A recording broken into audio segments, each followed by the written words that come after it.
Good evening. I'd like to call this regular meeting of the Darien Board of Finance for Tuesday, May 2025 to order. First item on the agenda is public comment. Is there anyone in the public who'd like to speak? Josh, did we receive any emails? I didn't see any, no. Okay. No public comment.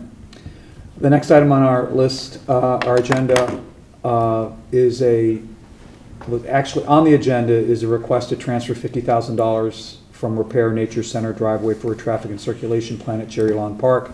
The Board of Selectmen deferred this item last evening at their meeting, and therefore there's no need for us to take this up this evening. So moving on. Discussion and action. Discuss and take action on the suspense list. Kathy. Okay, so as tax collector, I'm required to appear before the, is this on? No. No. So you want me to sit over there then? Or does it matter? Just check those mics. Yeah, Just speak loudly. hello? Well, yeah, they're not on, okay. As tax collector, I'm required to appear before the Board of Finance once a year to request your approval of the suspense list. This year, I am requesting that unpaid motor vehicle, supplemental motor vehicle, and personal property accounts from Grand List 2020 be suspended. Of the $8.4 million and 20,897 accounts originally billed, there remains $24,992.06 and 133 accounts uncollected. This balance is considered uncollectible, and therefore I am requesting that it be removed from the town's tax receivables. Please note that collection efforts on suspended accounts will continue throughout the allowable 15-year collection period. As reflected in the materials provided for this meeting, over $3,500 in previously suspended accounts was collected thus far during the current fiscal year. I would also like to highlight that the amount I am requesting to suspend is lower than comparable municipalities of Westport, Wilton, and Ridgefield. New Canaan reported a lower write-off as they suspended accounts from the 2016 Grand List, not the 2020 Grand List. Given the additional years for collection, it is expected that their uncollected balance would be lower. At this point, I'm happy to answer any questions you may have. Do you know what percentage of our tax receivables this amount represented? Yeah, it's on the schedule, the schedule that I provided. It's like 0.2957%. Got it. Okay, so this suggests that we collected 97.7%. 99.3. 99.3, Yeah. okay. 99.7. Sorry, Percent. 99.7, yes. Okay. Yes, sorry. All right. That makes us feel better about the Yes. adjustment we made at the budget. Any And questions? don't worry, Dan, I'm at over 99.6 right now, okay? So I think we're okay with 99.6. Yes, this is 5 years ago, but Yeah. yes. That was my question. Is this every 5 years you're doing, like, I know you're doing this every year, but all these delinquencies or non-payments are from 5 years ago. Is this- They're from 2020, so it would be 4 years ago was when they were first billed. Okay. And we'll see next year's? Every year, it'll Yeah. be the next year. So next year it will be Grand List 2021. I gotcha. Okay. Yeah. Any other questions? No, just a comment. Great work on this. Oh, thank you. Yeah, thanks. And if you know Yeah, anyone, always. reach out to them, give me their contact information. I'm happy to reach out to anyone that you know that you see on this list. I have one just technical question. If she collects some that we're suspending, so it's out of receivables, where does it come back in? It's considered a suspense collection, so there's a separate revenue Okay. item It's in an other- it's probably- in Munis. Yeah, and I have a separate revenue budget for that line item. Gotcha. Yeah. Thank you. Okay, can I have a motion to transfer $24,992.06 from property tax accounts receivable for the Grand List 2020 to the suspense list? Jenny moves, Rob seconds. Any discussion? All in favor? Unanimous. Thank you. Thank you. Thanks, Kath. All right, next item on the list is to discuss and consider action on the first selectman's salary for the next term. We confirmed that, thank you, Josh, that the first selectman received a $5,000 increase to 152.5 through November 25, following a $5,000 increase to 147.5 through November 2024. I would suggest a similar $5,000 increase over the next 2 years, which would take us from 152.5 to 157.5 from November 25 through November 26, and 162.5 from November 26 to November 27. This is not exactly, but consistent with where Chairman Palin has provided some guidance. Any discussion? And it doesn't suggest that we have to take action on, it says we can consider action. But I think we might as well take action if we're all in agreement. Taylor, did you have a comment? Well, I was just Or going to question? say, I was surprised to learn that we don't have a defined contribution plan for the I first saw that too. one. Yeah, why is that? Do you know anything about that? That's a good question. It may have to do with the fact that, well, we don't have a match for non-represented in the defined contribution plan, so that may be the reason.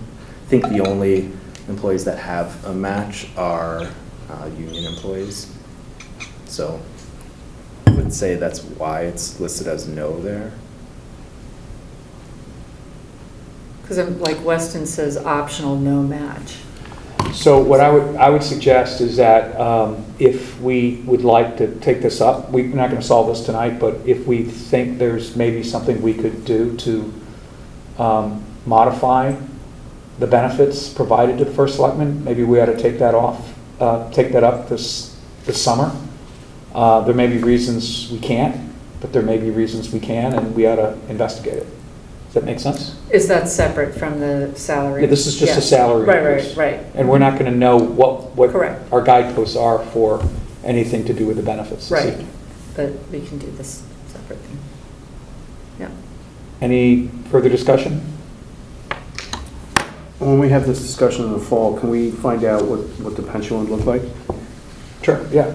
Because it's, when it just says pension, it could be 5,000 a year or 50,000 a year. So Right. I'd like some finality around that, or it's Right. a better number. Okay. All right, so can I have a motion to increase the salary of the first selectman by $5,000 to $157,500 for the year November 2025 through November 2026, and another $5,000 increase to $162,500 for the year November 2026 through November 2027. Now, is there a reason we're doing it for 2 terms? It says 1 term on the, 1 term, 2 years. It's a 2-year term. okay, got it, Yep. thanks. Can I have a motion? Jenny, second? Rob, any questions, any further discussion? All in favor? That's fair. Okay. That's unanimous. Okay, Josh, financial report. Sure. So in front of you, you have the year-to-date financials as of April 30th, starting on the general fund side. Just bearing in mind, this is about 83% through the fiscal year. So tax collections, obviously, we've seen the majority of them coming through. We're at 100.15% of what was budgeted, or about 99.48% when this was run, but I believe she said we were at 99.7, at least right now. Moving down. Can you, sorry, do you have any comment on what the 215 on supplemental bills was? Let's see. The supplemental bills, what was the question regarding them?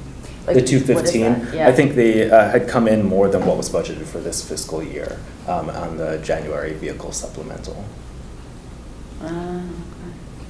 Moving down to other revenues. Other revenues are at 72% of what was budgeted. The biggest parts of that being tipping fees, which beat their budget by about 34%, so they're at about 134%. Parking permits, fire marshal, and beach permits are kind of the bulk of that other revenues. Investment income just hit their 100% mark as of the end of April at $3.3 million. Of course, over the next 2 remaining months, there's a couple T-bills that are being matured and some bank interest that's going to be booked as well. Those should come in at about $200,000 at a minimum, hopefully. So that should take us through to the end of the year. So we'll kind of see how that plays out over the next month or so. On to the town clerk is also hitting about 100% as well, and that's coming into kind of the heavier months for conveyance fees, so hopefully that picks up as well. Down to building permits. Building permits, I know you've been keeping an eye on for a while. They're definitely slacking in terms of what was budgeted, the $2 million. They're at $957,000. I can tell you that as of the production of this report, there was still a month or so of OpenGov that had not been booked into this yet. So there's an additional $235,000 or so on top of the $950,000. So that brings it a little bit closer at $1.3 million or so. I have a question, just backing up on the investment income. Are bond proceeds off of the investments from bond proceeds included in the investment income or the town clerk, or is that separate? I think that's separate. This is really just the general fund side of things. I know there's probably another $100,000 or so that's off in there as well. Yep. Any other questions on the revenue side of things? On the budget for this coming year, did we adjust anything because of the building permit shortfall? I think so. We went did, down. right? Does that sound familiar to everybody? Yeah. Yes, Like we- it's not this high. Like, didn't we like think we were gonna be like, I don't know, I think it was like $500,000 short. So we kind of built, when we do our big spreadsheet. Yeah, no, we had to have our so pluses we and had the minuses. projected surplus. Yeah, we did our. And I just don't remember. recall I don't remember what the I would actual number is. imagine it was, I think we did something. Yeah, I I can't think- remember. Yeah, I don't remember the amount, but I just wanted to make sure, We because didn't forget about this problem. this is gonna miss. And the Yeah. only question was, and Josh, I Then know it's- this is then like does it right hit when you were next joining, year? but I think we. Right, we I kinda feel like it was to do like- lowered to 1.8, I want to say, but I Yeah, I have to just look think at we that built in number. there, we have pluses and minuses, right? Stuff that's coming back Right. from the previous budget, Board of Education's coming in, right? And we just kind of level set some things, but I think we account for like maybe a $400,000 shortfall or 300 on this one. I just want to make sure I'm not thinking this hallucinating. Thank you. No, I was, Yeah. I No, I recall think that we it's- adjusted Okay. it downward, I don't remember by how much. This was on Jenny's, Yeah, I call them ins and outs or Yes. adjustments, yeah. yes. That's, Yeah, I just don't remember the yeah, detail. okay, as long as we have it there and we had talked about it. I mean, I think we knew that this part of it. What I don't remember is if we said it's gonna come next year. Like, I feel like Yeah. we've done multiple times. Yeah, and it I hasn't. think, we adjusted the number for what we're gonna have short, and then next year's number, I think we brought down, like, as opposed to the 2 million here, I think a it's million 1.8. two, well, I was gonna say 1.2 million, but maybe it's 1.8, but we definitely brought it down. Yeah. I would suggest for the next meeting that we look at the town surplus, the revenue surplus and the expense surplus, which together contributed to the general fund, and we used some of that to subsidize the budget. What the most recent, what the next month estimate of that is, and that'll Sure. be in the June meeting, and will be weeks away, if not days away from the fiscal year end. Yep. So just see if we can true as that up. compared to what we. As compared to what the we- assumption was when we Right. passed the budget. Yep, perfect, Okay. thanks.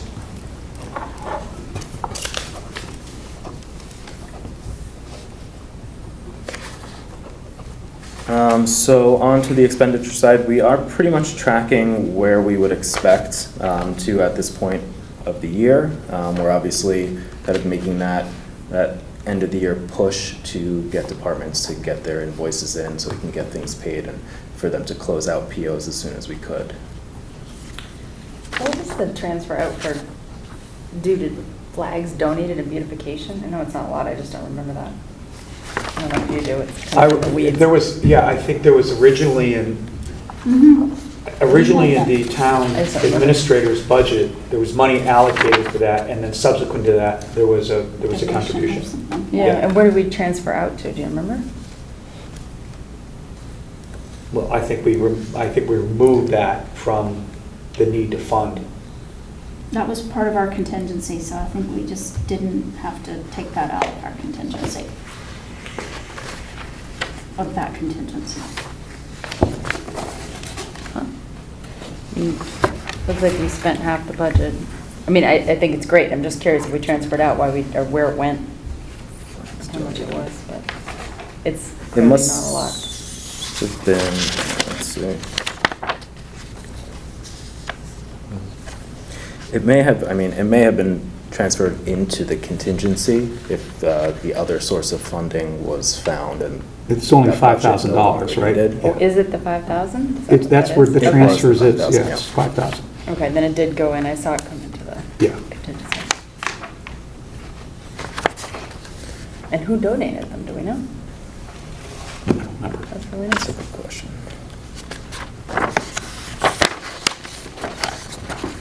I'll make one more question, I promise.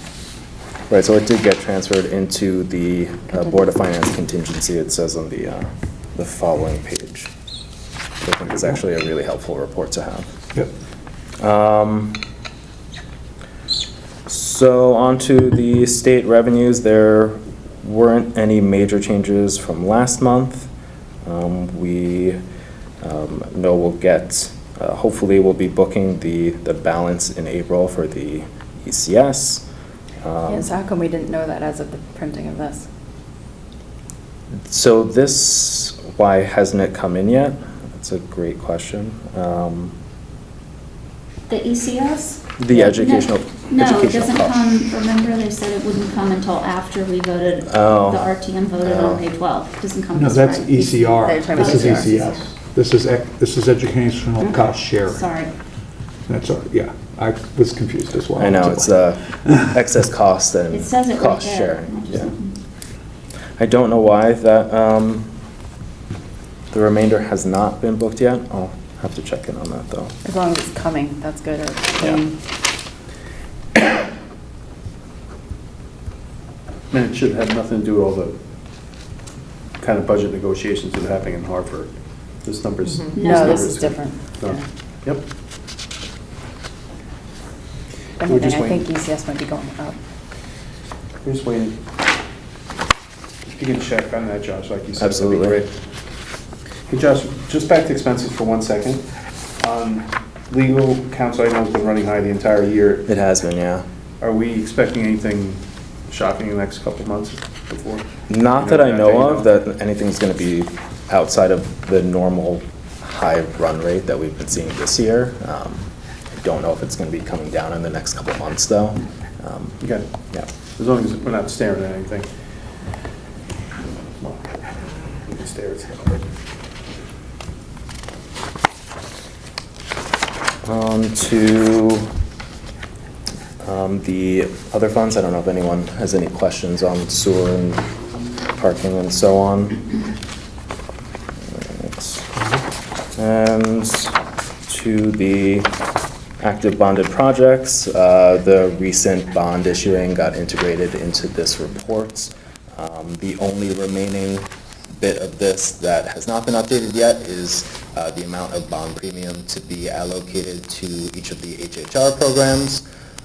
We take the bond premium and use it to pay off the cost of issuance, but we still have a couple of those invoices coming in, so we're kind of hunting those down so we can get the bond premium then allocated out to these projects.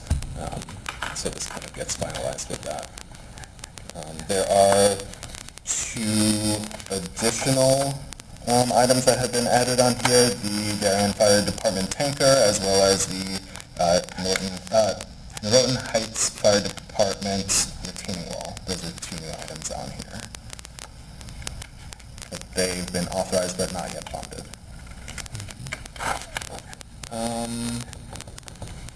Let's see. I don't know if you have any questions specifically on the Great Island acquisition. Not much has changed there, but DPW has provided an update in terms of the projection for spending, and the ARPA grant has been updated as well, as that had been reported on recently, I believe in March or so.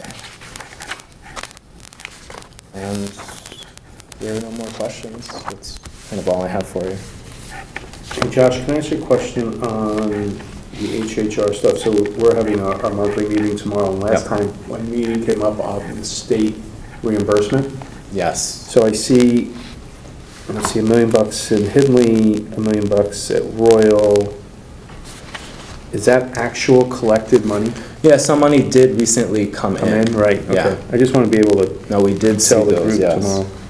So it looks like about 2.2 million has come in so far. I believe so, yes. Okay. That's What great. is, why do we still have 56,000 unobligated in the ARPA fund? Thought we had wrapped all that up. Doesn't that get swept up into a catch-all account in Public Works somewhere? There shouldn't be that much unobligated. I know the majority of it, let's see what that specifically refers to.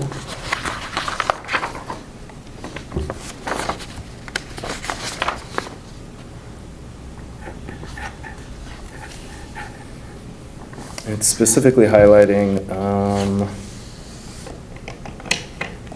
it looks like the phase 2 of the INI is unobligated there. I'd have to check in on that because I know that all the funds were obligated. So did that. The only kind of hiccup we had, I think, is one item coming in under budget, so then some of that money will likely go unspent. But that's only, I think it's $1,000 or so. And what's INI?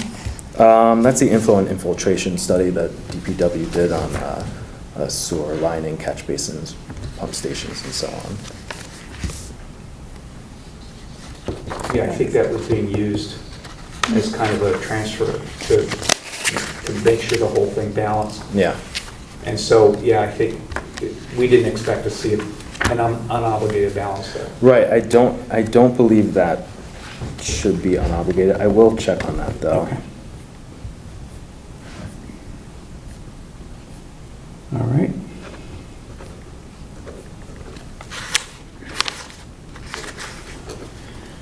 Any other questions on financial report? Okay.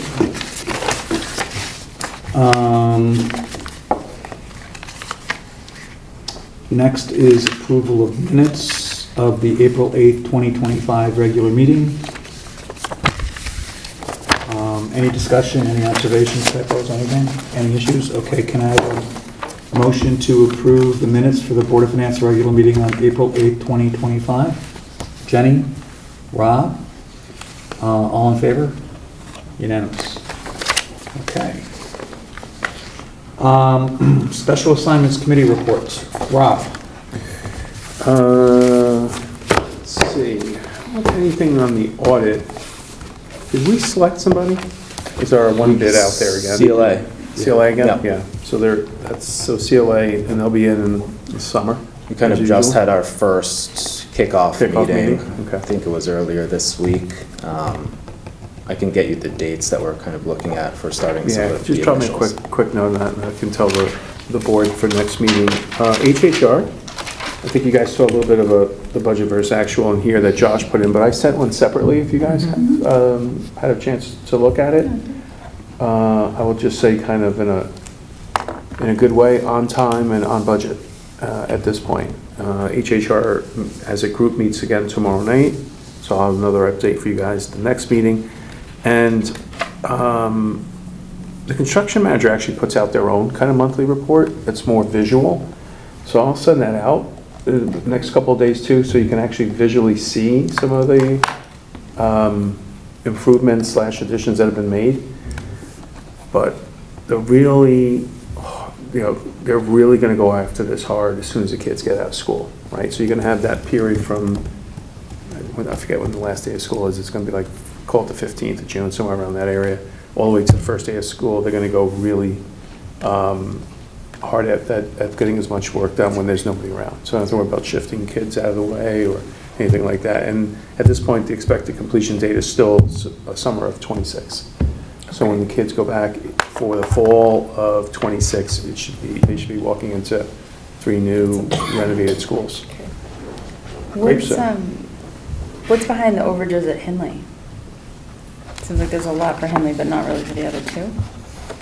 Oh, I think there was like a gas line there or something like that. I'll get you better detail.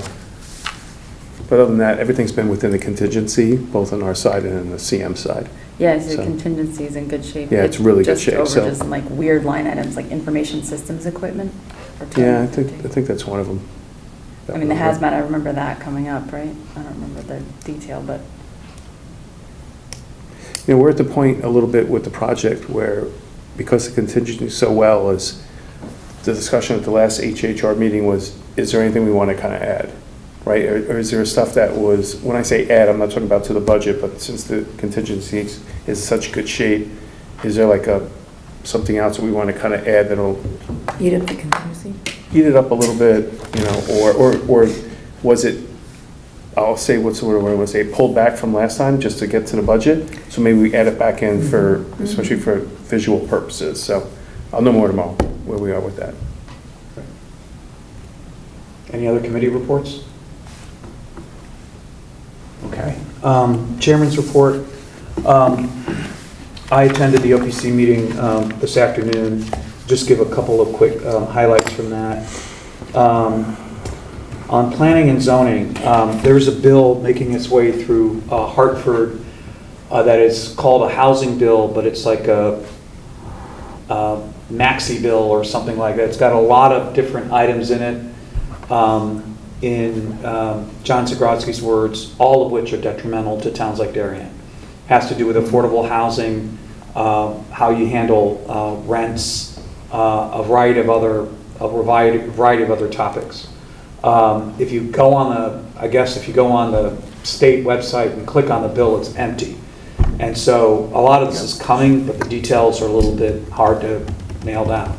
So John is going to dig into that and post something on his newsletter or circulate it throughout the town, and asks anyone interested to get knowledgeable about that and then voice your opinion to your respective representative in the state. Do you know the name of the bill? What was it called? It's like this, no, it's I think if you just did housing bill, state of Connecticut, something like that. It's a little bit nebulous. For example, one of the bills that would be consolidated in this big bill could require the town to build 1,200 to 1,800 affordable housing units over and above what we've already done. So can you imagine having to do that and what that would do to traffic and our schools and and where would we put it, right? Open spaces, et cetera. So I don't have a lot more detail than that, neither did Steve Olvani or John, but it's just, this is coming. It's being circulated in Hartford, and we should keep an eye out for John's email and then follow up however you see fit. The downside to some of the original bills and now this bill is there's no consideration for kind of the infrastructure that's in place now, right? So if you drop 1,800 units into Darien, what happens to everything from parking, traffic, to the sewer system? Well, if you drop in right? 1,800 units to Darien and a like amount per capita to Greenwich, Stamford, Norwalk, what does that do to traffic on 95? What does that do to the train system? What does that do to the infrastructure more broadly in this part of the state? Right. So I asked him, because he had recently met with Governor Lamont, they didn't talk specifically about this bill. And John's perspective is the state has every mandate to address how many affordable housing units, or that the state needs more affordable housing. And that if you deliver a mandate to a community, you should let the community figure out how to address that. Yep. So you can tell us how many, let us figure out how. So, although I don't think it's ever quite that simple. The only other meaningful update is, and you probably all know, is that Dr. Adley's last day is June 30th.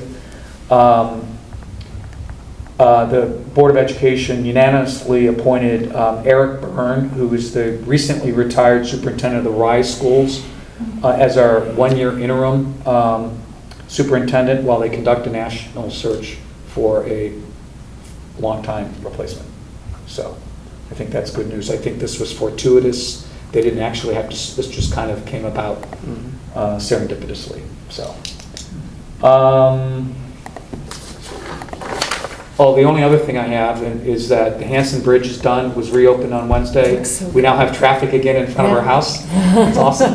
But at least we can make a right turn. Yeah. So, and it looks great. It looks so It good. looks so good. It's better than what it looked like before really in good. I that didn't part know of the there was a road. bridge there before. I didn't I either. know, and now it looks. And now it's actually, fancy. it- It's yeah, realized we were doing fancy. They did a really great job. So I have no idea how it did at the budget or any of that yet. I'm sure we'll get those details, but it looks great. That's all I have. Anything else? I got one thing, just quick, following up on this housing discussion. There's a group out there called 169 Strong, if you guys have ever heard of them. Small group, they do an amazing job advocating for this town, for Fairfield, New Canaan. They show up a lot at the sessions where you can make comments. I urge anybody that's either listening to this or is going to listen to it, so please look at their website. They kind of take these bills and they really dissect them to the impact that's far beyond what these legislators have put in place. I go back to what I was saying. They don't actually thoughtfully think this through, and that's just a fact. But once again, it's 169strong.com if you guys want to take a look at a group that actually... .org. .org, excuse me, that really kind of takes these bills and breaks them apart and tells you what the impact is going to be. And I think this bill is euphemistically characterized as a mega bill Yeah. on housing. To me, it's everything they haven't passed in the last 3 years It's an they're trying to omnibus, put in. yeah, with the details, not yet transparent. Is this the work, live, ride bill? Is that what that is? I have no idea. It's everything they haven't passed in the last 4 years into one. So, okay. All right, may I have a motion to adjourn? Rob Cardone, Jenny, all in favor?